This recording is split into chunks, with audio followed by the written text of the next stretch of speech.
오늘 우리에게 주신 하나님의 말씀은 사도행전 15장 6절에서 11절입니다. 사도와 장로들이 이 일을 의논하러 모여 많은 변론이 있은 후에 베드로가 일어나 말하되, 형제들아, 너희도 알거니와 하나님이 이방인들로 내 입에서 복음의 말씀을 들어 믿게 하시려고 오래전부터 너희 가운데서 나를 택하시고 또 마음을 하신 하나님이 우리에게와 같이 그들에게도 성령을 주어 증언하시고 믿음으로 그들의 마음을 깨끗이 하사 그들이나 우리나 차별하지 아니하셨느니라. 그런데 지금 너희가 어찌하여 하나님을 시험하여 우리 조상과 우리도 능히 매지 못하던 멍에를 제자들의 목에 두려느냐. 그러나 우리는 그들이 우리와 동일하게 주 예수의 은혜로 구원받는 줄을 믿노라 하니라. 아멘. 오늘로 우리는 6주째 제1회 예루살렘 공의회에 대해서 살펴보고 있습니다. 바울과 바나바가 공동으로 목회하던 안티옥 교회에서 촉발된 문제를 해결하기 위해서 바울과 바나바가 예루살렘 모 교회를 찾아간 것을 계기로 해서 교회사가 제1회 예루살렘 공의회라 부르는 회의가 열렸습니다. 사도와 장로들은 말할 것도 없고 그리스도인들이라면 누구나 참여할 수 있는 대형 회의였습니다. 그 회의의 주제는 복음을 영접한 이방인 크리스천들이 구원을 위한 필수적인 전제 조건으로 율법을 쫓아서 할례를 받아야 하느냐 혹은 아니냐 하는 것이었습니다. 7절을 보시겠습니다.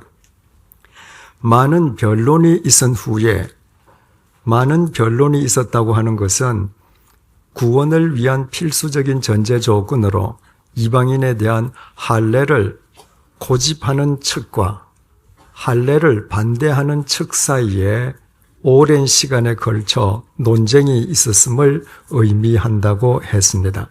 다시 7절을 보시겠습니다. 많은 변론이 있은 후에 베드로가 일어나 말하되, 형제들아, 너희도 알거니와. 제1회 예루살렘 공의회는 그 회의에 참석한 사람은 누구나 누구의 제재도 받지 않고 자유롭게 자기 의사를 개진할 수 있는 민주적인 회의였습니다. 이방인에 대해서 반드시 할례의 의무를 요구해야 한다고 고집하는 측의 주장이 다 끝난 뒤에 마침내 베드로가 일어나서 이렇게 입을 열었습니다. 형제들아, 너희도 알거니와. 여기에서 베드로가 형제들, 너희들이라고 호칭한 사람들은 바로 예루살렘 공의회에 참석한 사람들, 이를테면 지금 말을 하는 베드로 앞에 모여있는 모든 사람들을 일컫습니다. 그 모든 사람들 가운데에 상당수는 이방인에 대한 할례를 주장하는 사람들이었고 나머지는 이방인에 대한 할례를 반대하는 사람들이었습니다. 할례를 주장하는 사람과 반대하는 사람들이 한데 뒤 섞여 앉아 있는 것입니다.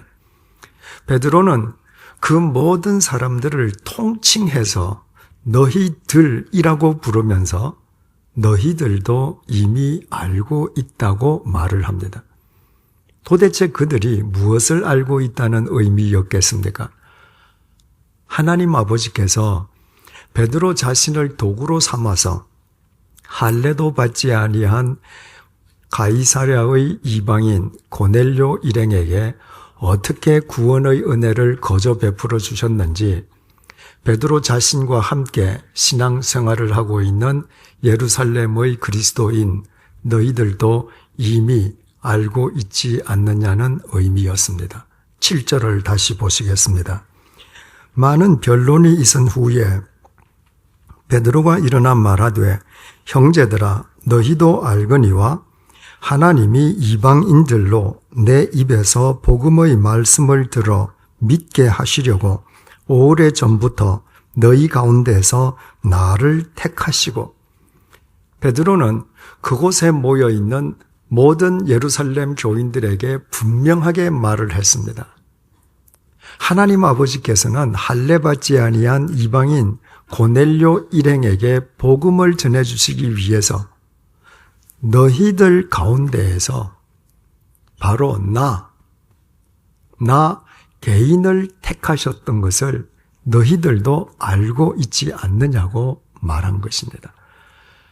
베드로는 제3자를 가리켜서 말하지 않았습니다. 어느 집단을 가리켜서 말한 것도 아니었습니다. 베드로는 지금 자기 자신, 자기 개인을 가리키면서 하나님께서 나를 선택하셨다고 말했습니다. 8절에서 10절입니다. 또 마음을 아시는 하나님이 우리에게와 같이 그들에게도 성령을 주어 증언하시고 믿음으로 그들의 마음을 깨끗이 하사 그들이나 우리나 차별하지 아니하셨느니라. 그런데 지금 너희가 어찌하여 하나님을 시험하여 우리 조상과 우리도 능히 매지 못하던 멍에를 제자들의 목에 두려느냐. 하나님께서 우리에게 성령을 내려주심으로 우리가 하나님의 구원받은 자녀 되었음을 하나님께서 우리에게 친히 증언해 주신 것처럼 하나님께서 할례도 받지 아니한 이방인 고넬료 일행에게 성령을 부어주심으로 그들 역시도 하나님의 구원받은 하나님의 자녀 되었음을 하나님께서 내가 보는 앞에서 생생하게 증언해 주셨느니라. 우리가 할례를 받았기 때문에 의인이 되었느냐? 유대인인 우리가 1000만 번 할례를 받는다 한들 거룩하신 하나님 보시기에 우리 모두는 죽을 수밖에 없는 더러운 죄인 아니더냐? 우리가 죄 사함을 받고 정결한 하나님의 자녀가 된 것은 유대인인 우리가 할례를 받았기 때문이 아니라 십자가의 제물 대신 예수 그리스도를 믿음으로 예수님의 보혈이 우리의 죄를 씻어주시고 정결한 하나님의 자녀로 세워주셨기 때문이 아니냐. 이처럼 할례받지 아니한 이방인 고넬료 일행도 그들에게 임하신 주님을 믿음으로 주님께서 그들의 죄를 사해 주시고 정결한 하나님의 자녀로 세워주시는 것을 나는 나의 두 눈으로 똑똑하게 목격했노라. 하나님 아버지께서는 유대인인 우리나 이방인인 그들에게나 아무런 차별 없이 동일하게 구원의 은혜를 거저 베풀어 주셨는데도 어찌하여 너희들은 유대인인 우리도 능히 우리 자력으로는 맬 수 없었던 율법의 멍에를 하나님께서 구원하신 이방인들의 목에 씌우려 함으로 하나님을 시험하는 범죄를 저지르려 하느냐. 베드로의 말은 이런 뜻이었습니다. 이 말을 할 때 베드로가 너희들이라고 칭한 사람들은 지금 예루살렘 공의회에 모여 있는 사람들 가운데에서 구원을 위한 필수적인 전제 조건으로 이방인들에게 반드시 할례의 의무 이행을 요구해야 한다고 주장하는 유대인들을 칭하는 표현이었습니다. 이상 살펴본 내용은 어느 집단의 집단적인 경험에 대한 집단적 진술이 아닙니다. 성령님의 인도하심을 쫓아서 찾아간 이방인 고넬료 집에서 베드로가 개인적으로 체험한 베드로 개인의 경험의 이야기입니다. 베드로로부터 누군가 여러 사람들이 그 베드로의 경험담을 듣고 지금 베드로와 함께 집단적으로 진술하는 것도 아닙니다. 지금 이 순간 예루살렘 공의회에서 서 있는 사람은 베드로 한 사람뿐이요. 말을 하는 사람도 베드로 개인 한 사람뿐입니다. 그렇다면 베드로는 본문 11절에서 자신의 결론을 이렇게 맺어야만 합니다. 그러나 나는 그들이 우리와 동일하게 주 예수의 은혜로 구원받는 줄로 믿노라. 유대인인 우리나 이방인인 그들이나 오직 예수 그리스도의 은혜로만 구원받음을 나는 믿노라. 베드로는 이렇게 말해야만 합니다. 왜냐하면 지금 말하는 화자는 복수가 아니라 베드로 개인 단수이기 때문입니다. 그런데도 베드로는 그렇게 말하지 않았습니다. 11절을 보시겠습니다. 그러나 우리는 그들이 우리와 동일하게 주 예수의 은혜로 구원받는 줄을 믿노라. 분명히 이 말을 하는 화자는 베드로 한 사람뿐임에도 불구하고 베드로는 나는 믿는다고 1인칭 단수형 주어를 사용하지 않고 우리는 믿는다면서 1인칭 복수형 주어를 사용했습니다. 대체 그 이유가 무엇이었겠습니까? 베드로가 우리는 믿는다라고 할 때 그 우리는 베드로 자신을 제외하고서는 도대체 누구를 의미하기 위함이었겠습니까? 여기에는 두 가지 해석이 가능합니다. 첫째로는 베드로가 말한 우리의 범위를 확대해서 그 우리는 예루살렘 공의회에 참석한 모든 사람을 일컫기 위함이라고 해석하는 것입니다. 지금 예루살렘 공의회에 참석한 사람들 가운데에 상당수는 복음의 정면으로 위배해서 이방인에게 할례를 요구해야 한다고 주장하는 유대인 크리스천들입니다.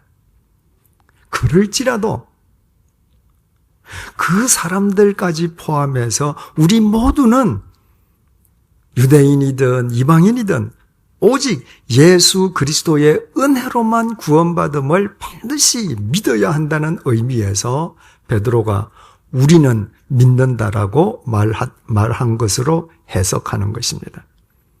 두 번째는 베드로가 말한 우리의 범위를 축소해서 예루살렘 공의회에 참석한 사람들 가운데에 이방인에 대한 할례를 반대하는 사람을 가리켜서 베드로가 우리는 믿는다라고 말했다고 해석하는 것입니다. 이미 아시는 것처럼 그 자리에 참석한 사람들 중에 상당수는 이방인에 대한 할례를 주장하는 그릇된 유대주의 사상에 젖어 있는 사람들이었습니다.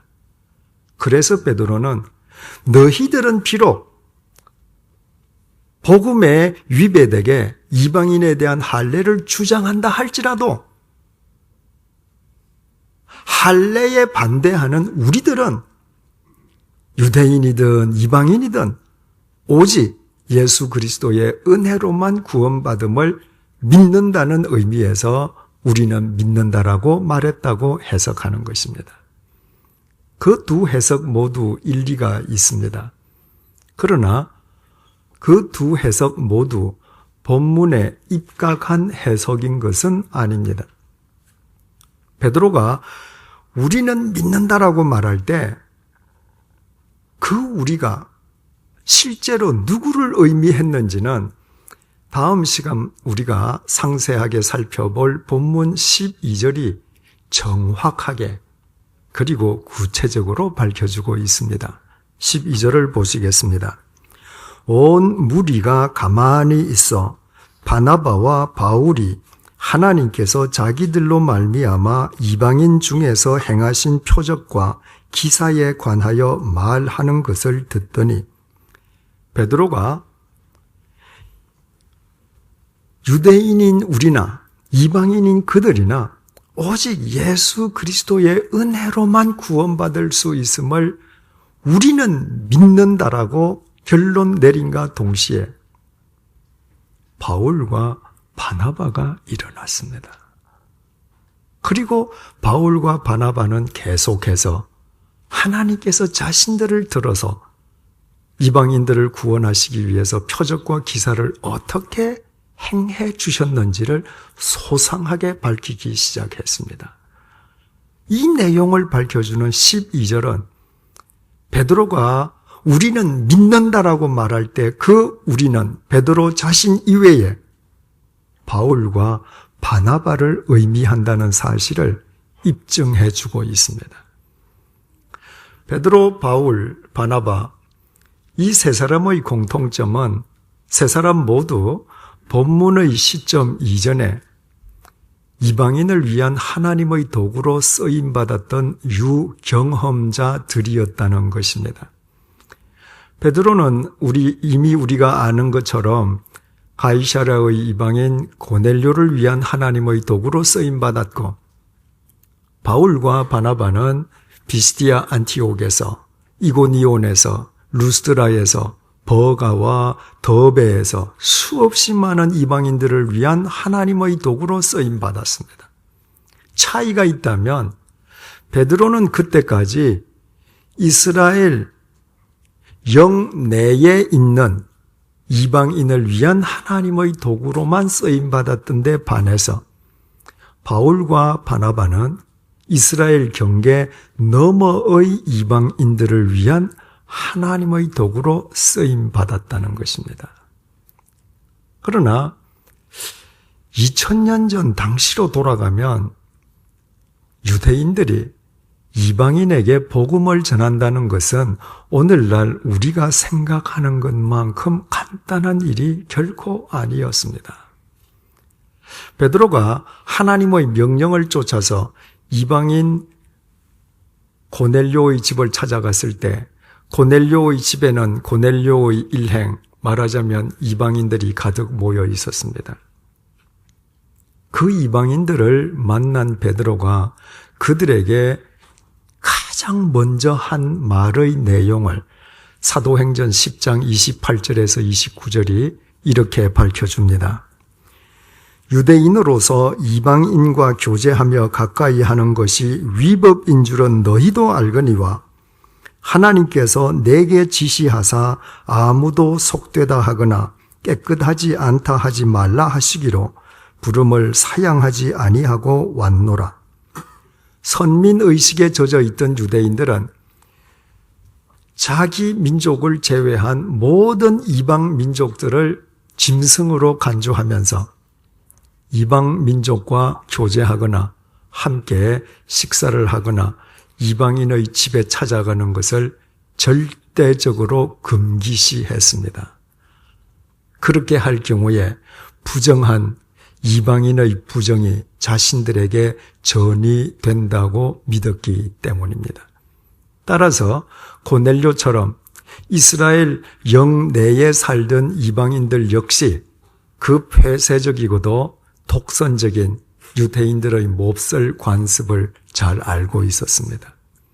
본래 유대인이었던 베드로 역시도 이방인에 대해서 똑같은 사고를 지니고 있었습니다. 그런 베드로가 이방인의 집을 찾아가서 이방인과 교제한 것은 그 이방인의 집을 찾아가라는 하나님의 명령으로 인함이었습니다. 그러나 2000년 전 유대인의 관점으로 본다면 그것은 엄청난 용기를 필요로 하는 일이었습니다. 유대인이었던 베드로가 오랫동안 유대인이 지켜온 관습을 내팽개치고 이방인인 고넬료 집을 찾아가서 그 이방인 고넬료와 교제한다는 것은 자기 주위 사람들, 자기 동족으로부터 혹독한 비난과 수모를 자초하는 일이었습니다. 자기가 그동안 쌓아왔던 명성과 명예를 유대 사회에서 송두리째 포기하는 것을 뜻했습니다. 실제로 베드로가 하나님의 명령을 쫓아 이방인 고넬료 집을 찾아가서 이방인 고넬료에게 복음을 전한 이후에 예수 그리스도의 구원을 유대인의 전유물로 착각하고 있던 예루살렘의 크리스찬 유대인들로부터 베드로는 혹독하게 비난받았음을 사도행전 11장 2절이 전해주고 있습니다. 이방인을 만나서 이방인에게 복음을 전했다는 이유만으로 베드로가 같은 크리스찬 유대인들로부터 비난을 받아야 했다면 주님을 믿지 않는 유대인들의 반발은 얼마나 컸겠습니까? 그래서 바울과 바나바는 가는 곳마다 유대인이면서도 이방인에게 복음을 전한다는 이유로 유대인들로부터 모진 박해를 당해야만 했습니다. 특히 바울은 루스드라에서는 유대인들로부터 얼마나 심한 돌팔매질을 당했던지 사람들이 그가 죽었다고 오인할 정도였습니다. 이처럼 베드로, 바울, 바나바가 이방인을 위한 하나님의 도구로 쓰임받았다고 하는 것은 세상의 관점에서 보면 결코 고상하거나 자기 품위를 지킬 수 있는 일이 아니었습니다. 그것은 주위 사람들로부터의 비난과 돌팔매질을 자초하는 일이었습니다. 그것은 주님을 위해 자기의 모든 것을 포기한 사람만 취할 수 있는 삶이었습니다. 그것은 이 세상 모든 것을 합친 것보다 주님께서 더 큰 분이심을 확신하는 사람만 걸어갈 수 있는 길이었습니다. 그래서 베드로는 자기 자신처럼 바로 그 길 위로 자신들을 내던진 바울과 바나바를 가리켜서 우리는 믿는다고 고백했던 것입니다. 그렇다면 우리는 본문의 영상을 머릿속에서 구체적으로 그려볼 수 있습니다. 예루살렘에서 제1회 공의회가 개최됩니다. 주제는 이방인에 대한 할례 여부입니다. 할례를 찬성하는 측과 할례를 반대하는 측 사이에 오랜 시간에 걸쳐 논쟁이 벌어집니다. 그 자리에서 이방인에 대한 할례를 반대하는 크리스찬 유대인들이라고 해서 그들 역시 베드로, 바울, 바나바처럼 이방인을 위해서 주위 사람들의 비난이나 돌팔매질을 감수했던 사람들이었던 것은 아니었습니다. 그 사람들은 이성적으로 판단하고 마음으로 깨달아서 반대하는 사람들이었을 뿐입니다. 할례를 주장하는 사람들의 이야기가 다 끝나고 마침내 베드로가 일어섭니다. 베드로는 하나님께서 자신을 도구로 삼아 할례도 받지 아니한 이방인 고넬료 일행에게 어떻게 구원의 은혜를 베풀어 주셨는지를 밝힙니다. 그리고 베드로는 유대인인 우리나 이방인인 그들이나 하나님께서는 차별하시지 아니하시고 동일하게 구원의 은혜를 베풀어 주셨음을 역설합니다. 베드로는 그럼에도 불구하고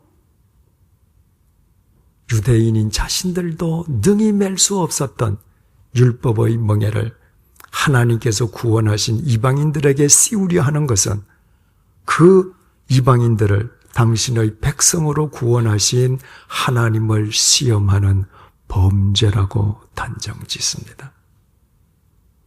그 후에 베드로는 이방인이든 유대인이든 오직 예수 그리스도의 은혜로만 구원받음을 우리는 믿는다고 결론을 내립니다. 우리는 믿는다고 결론을 내릴 때 베드로의 시선이 어디를 향하고 있겠습니까? 허공을 향하고 있겠습니까?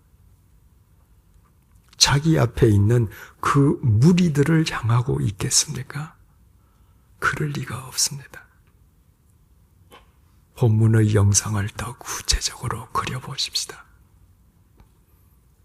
베드로가 하던 말을 잠시 중단합니다.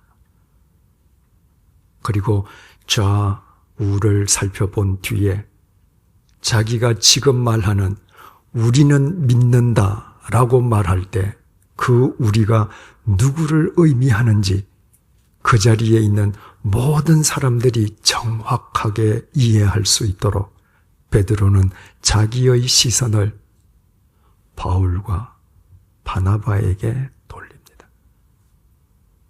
그리고 바울과 바나바에게 자신의 시선을 고정시킨 뒤에 베드로가 말을 합니다. 유대인인 우리나 이방인인 그들이나 모두 오직 예수 그리스도의 은혜로만 구원받음을 우리는 믿습니다. 그 순간 베드로와 바울, 베드로와 바나바의 시선이 강렬하게 부딪힙니다. 그 시선의 부딪힘 속에서 이방인을 위해서 세상 사람들의 비난과 돌팔매질을 당해본 사람만 주님을 위해 자신의 모든 것을 버렸던 사람끼리만 주고받을 수 있고 이해할 수 있는 영적 교감이 이루어집니다. 그리고 바울과 바나바는 마치 그 시선에 빨리듯이 그 자리에서 일어섭니다. 그리고 지금까지 바울이 한 모든 말이 사실임을, 베드로가 한 모든 말이 사실임을, 베드로의 모든 증언이 성경적임을 자신들의 경험을 토대로 설명하기 시작합니다. 서로 쳐다보는 베드로와 바울의 시선, 베드로와 바나바의 시선 속에는 깊은 신뢰와 따뜻한 동지애가 배어 있습니다. 이 세상 그 어떤 화가의 그림이 이보다 더 감동적이고도 아름다운 영상을 우리에게 보여줄 수 있겠습니까? 이 아름다운 영상을 하나님께 순종하는 삶으로 그렸던 베드로, 바울, 바나바는 예수 그리스도 안에서 진정으로 하나 된 우리였습니다.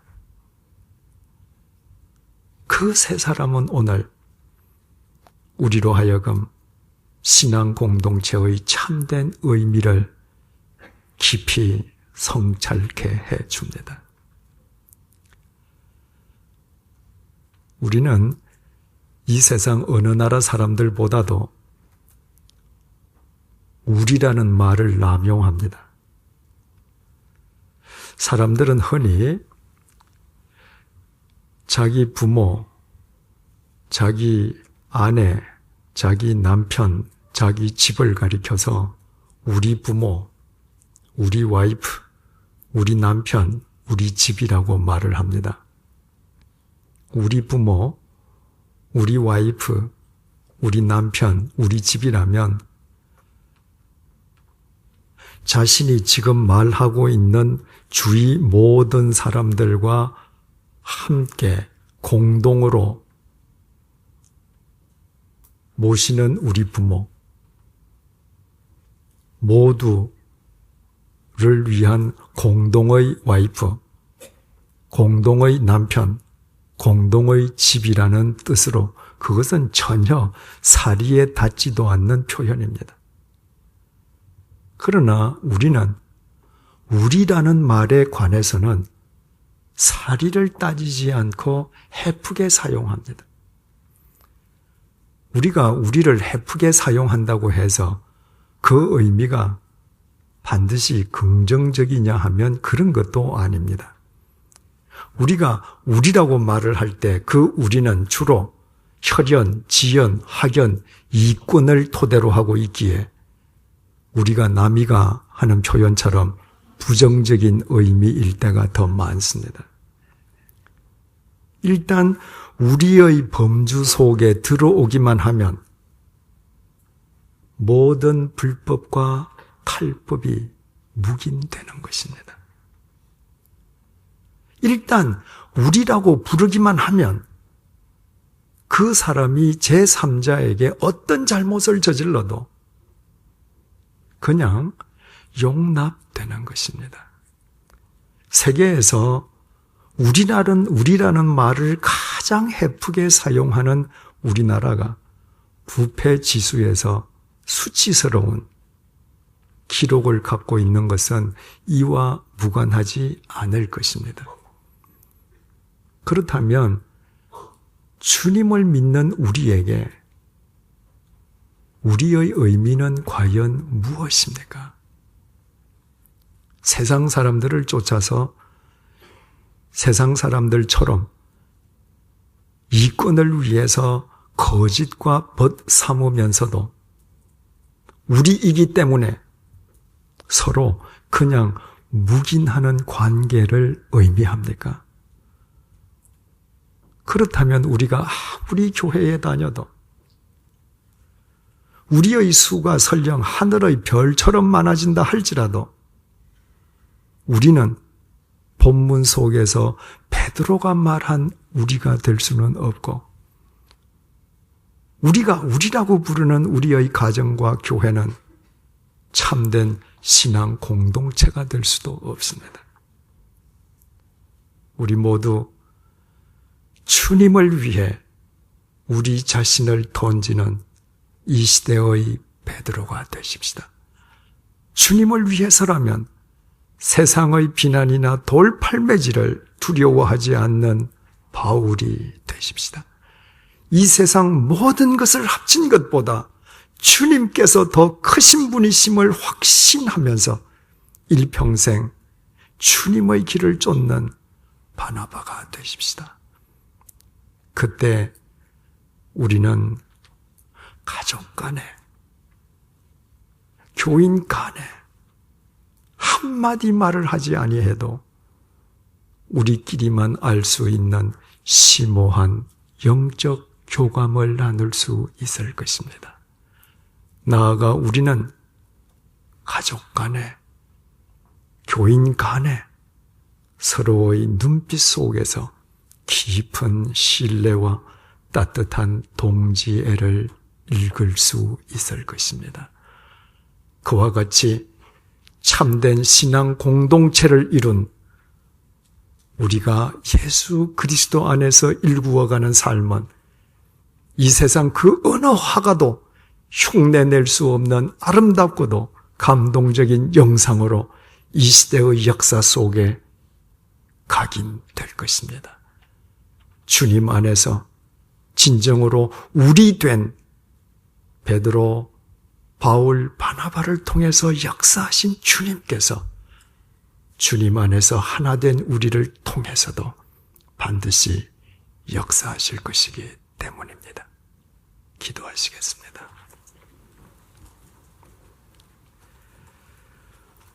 오늘도 우리를 불러주시고 우리로 하여금 평소 우리가 쉽게 말하는 우리의 성경적 의미를 깊이 묵상하게 해 주셔서 감사합니다. 베드로는 같은 교인이기는 하지만 여전히 그릇된 유대주의 발상에서 벗어나지 못해 이방인들에 대한 할례를 주장하는 사람들을 가리켜 우리는 믿는다고 말하지 않았습니다. 할례를 반대하기는 하지만 단지 이성적인 판단과 마음의 깨달음으로만 반대하던 사람도 베드로의 우리 속에 포함되지는 못했습니다. 베드로는 이방인의 구원을 위해 주위 사람과 동족으로부터의 비난이나 돌팔매질을 두려워하지 않았고 주님의 명령에 순종하여 주님 앞에 자신을 기꺼이 내던졌던 바울과 바나바를 가리켜 우리는 믿는다고 고백했습니다. 그날 예루살렘 공의회에 모인 수많은 사람들 중에 베드로의 우리는 믿는다는 고백 속에는 이처럼 베드로를 포함하여 단 3사람밖에 없었습니다. 그러나 예수 그리스도 안에서 참된 우리를 이룬 그들은 진정한 신앙 공동체였고 주님의 역사는 그들을 통해 이루어졌습니다. 우리가 말하는 우리가 더 이상 서로의 불법과 탈법을 묵인해주는 부정적인 관계를 의미하지 않도록 도와주십시오. 제3자에 대한 상대의 거짓된 삶을 당연한 듯 용납하는 부정직한 관계가 아닐 수 있게끔 도와주십시오. 우리가 말하는 우리를 위해 내 자신이 먼저 주님 앞에 나를 온전히 내던지는 이 시대의 베드로가 되게 해 주십시오. 주님을 위해 세상의 비난과 돌팔매질을 두려워하지 않는 바울이 되게 해 주십시오. 이 세상 모든 것보다 주님께서 더 크신 분이심을 믿어 일평생 주님의 길을 쫓는 바나바가 되게 해 주십시오. 그와 같은 나로 인해 내가 우리라 부르는 나의 가정이, 나의 일터가, 나의 교회가 이 세상과 이 시대의 역사를 새롭게 하는 진정한 신앙 공동체로 거듭나게 해 주십시오. 예수님의 이름으로 기도드립니다. 아멘.